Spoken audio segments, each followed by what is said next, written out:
What's going on, everybody? So, a quick update on some of the movies I've seen or TV shows pretty recently. One of the first ones that I did start off on this newer video was The Farewell. Yeah, it's not part of my 2023 series as I've been trying to finish off, but it was a movie that I was pretty interested in seeing kind of after once I found out how normal and cool that Aquafina actor is. I know before then she would just annoy me, especially like her voice and stuff, but I mean, it sounded like a real excuse to not like somebody or check out their stuff. But anytime I saw her in something, it was just not that funny, or I didn't understand it. But then I think what really helped me was like Shang-Chi, that Marvel movie, kind of helped me out. And plus she was on the Bobby Lee podcast, Tiger Belly, a couple of times too, where I found out like her real name's Nora, I believe.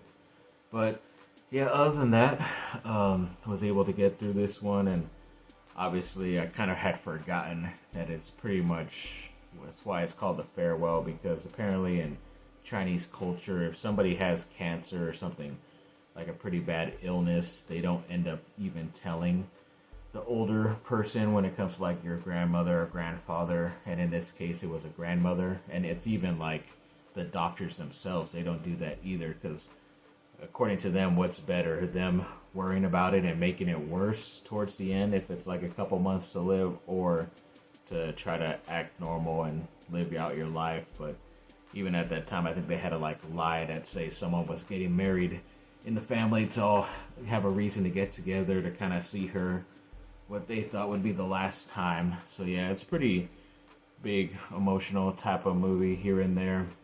Pretty funny as well. It's like 80 to 85% subtitled, and I forget if it's Cantonese or Mandarin, whatever Chinese language it is. But overall, I still thought it was a pretty good movie. I think it was like nominated for some stuff at the Oscars when it did come out. But yeah, pretty emotional throughout, especially losing one of my grandmothers pretty recently. It was like, okay, yeah, kind of reliving some of those emotions. But yeah, either way, still thought it was a pretty good movie. Probably would check it out at some point in the way later future. But if you're interested in watching something probably a little bit more heartstrings pulling, as they say, kind of funny here and there, then I guess you would check out The Farewell. And I was able to go to the theater on that Memorial Day weekend or right after it and watch a new movie, If, starring Ryan Reynolds, directed by John Krasinski, also best known for being Jim from The Office. But yeah, overall, thought it was a good new movie.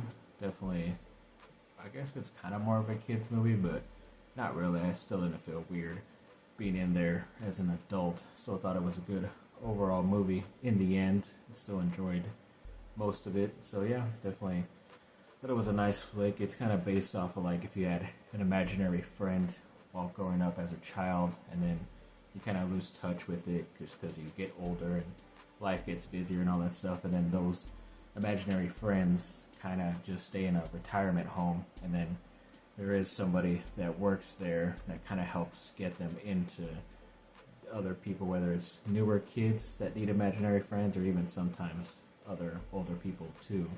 So they kind of try to get a job that way. But in the end, it was a pretty good overall movie. Definitely a family, heartfelt type of ending and all that stuff. But yeah, definitely recommend it if you're interested in it. Maybe not have to rush to the theater to go watch it, even though I'm sure that's what most movie people would prefer you to do. But either way, when it comes out on streaming, definitely a nice film to check out. Had a good enough laughs here and there. Not a full-on kids movie, but still enjoyable overall.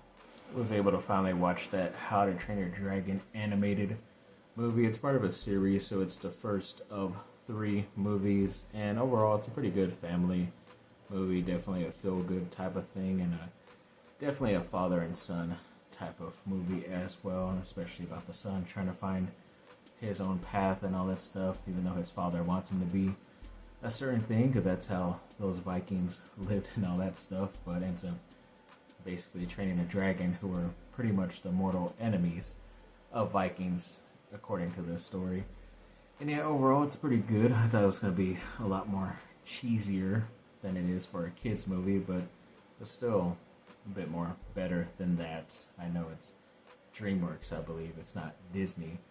But either way, thought it was a pretty good movie overall to check out. Finally, most likely will try to finish the series because I know they're going to be doing a live action version of this franchise at some point within the next couple of years. So I kind of wanted to get my feet dipped into this series before I ended up watching the live action one. So we'll see how it goes. But yeah, looking forward to it.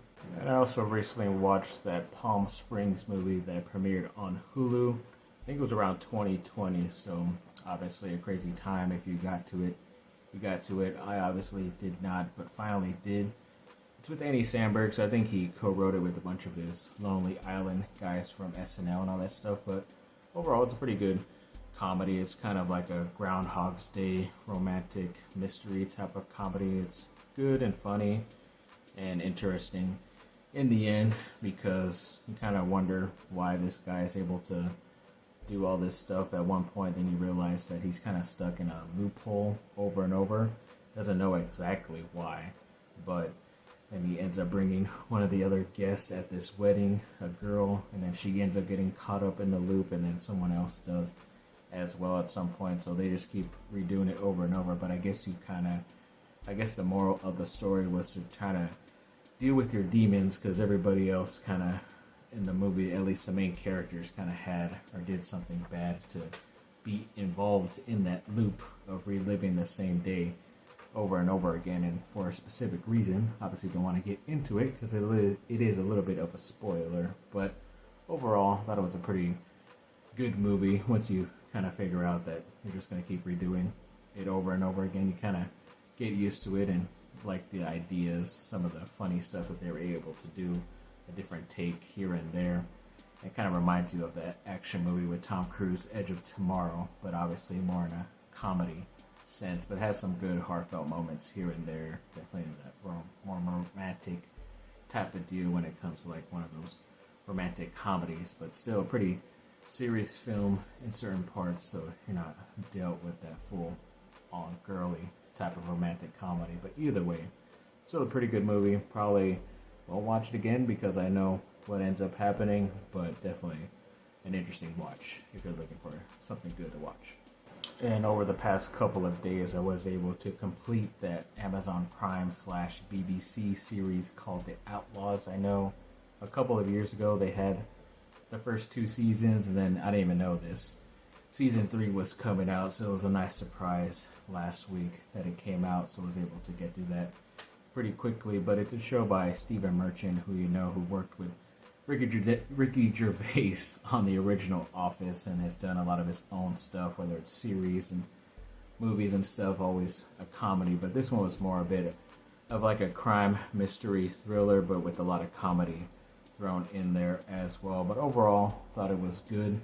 And there might be a possibility for more, but I think Merchant recently said in an interview that they tied the bow pretty well. And when it comes to ending a series, at the end of a series, when he's done, he kind of just doesn't want to think about it, and that's it. But if something ends up sparking him up and Amazon and the BBC want another season, he might do it.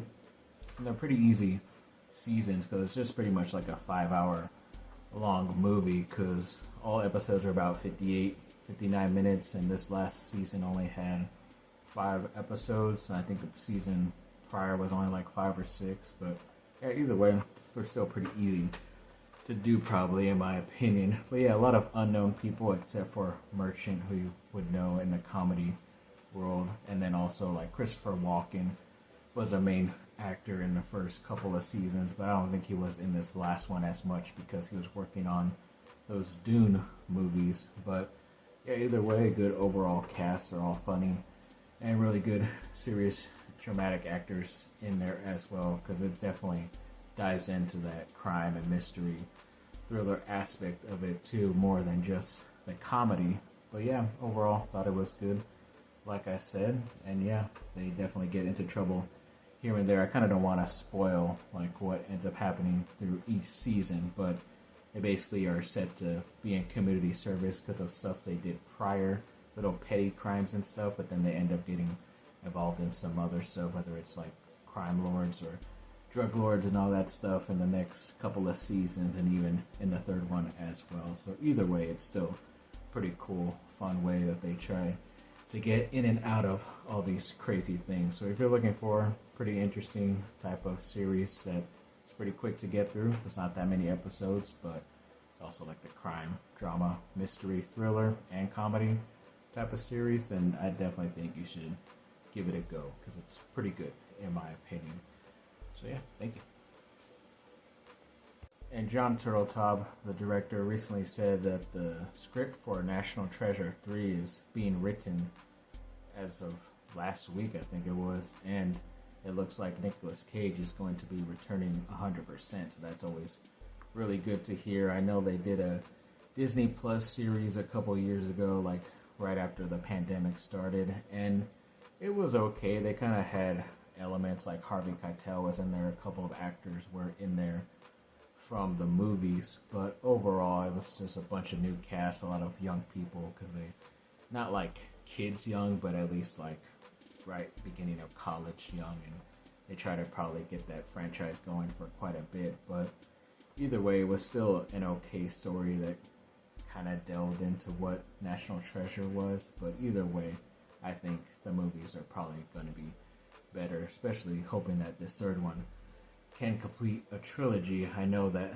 director has said in the past that they've tried to work on a script, but it's always hard to write those type of movies just because of how much mystery and all that extra stuff of trying to solve puzzles and all that crap takes, because you kind of don't want to do the same thing over again, but you want to do something new and fresh as well, so it's not just the same movie. So hearing that the director will be coming back most likely, and Nicolas Cage too, that's pretty awesome, and that's all I need to hear anyway. So looking forward to that if that does end up happening.